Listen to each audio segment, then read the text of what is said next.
We've had students in our 6 week class who come from music backgrounds or acting backgrounds, performance background. You said something interesting about this feeling. I think you were still dancing in a way or performing. And it's an intangible thing because, like, I'd like to think that every person who walks into our classroom can be an editor.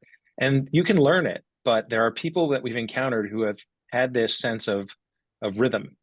And, I don't know if it necessarily translates into character and development over long form arc or some of these more complex Hmm. things that you're trying to architect, but the rhythm and pacing, there's something about that they hear the music in it. Yeah, And it was yeah. interesting to hear you say that, because how do you identify that in yourself? It's just, you didn't say, I'm going to become a dancer so that I can become an editor. But when did you recognize that? And how does that present itself to you? Like, oh my gosh, so these things are related. Yes, they are related, incredibly related. When you have, like, for example, let's talk about specifically a scene and people moving through a scene, you have five characters and they're like, you have like all these angles to choose from and all these movement in the scene.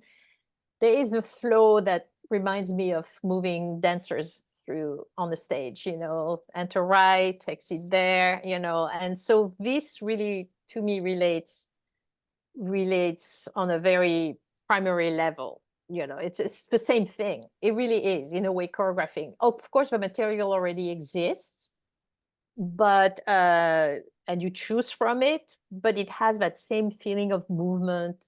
Where are you going to cut? Where are you going to cut? Obviously, there has to be reasons. You don't just cut for rhythm and movement, but it has to be part of it. And I cannot tell you, I think somehow editing is also a very intuitive art. You sort of respond to what you receive from especially if the first pass. It's a very intuitive response, and that's where I feel like maybe most of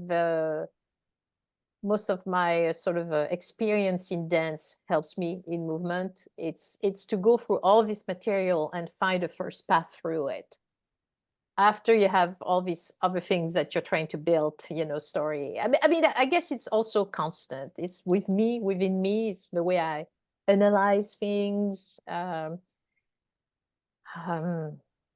and the sort of freedom that it also gives me to imagine that anything is possible, that you don't think in terms of square, but you think in terms of movement. So it's a little different.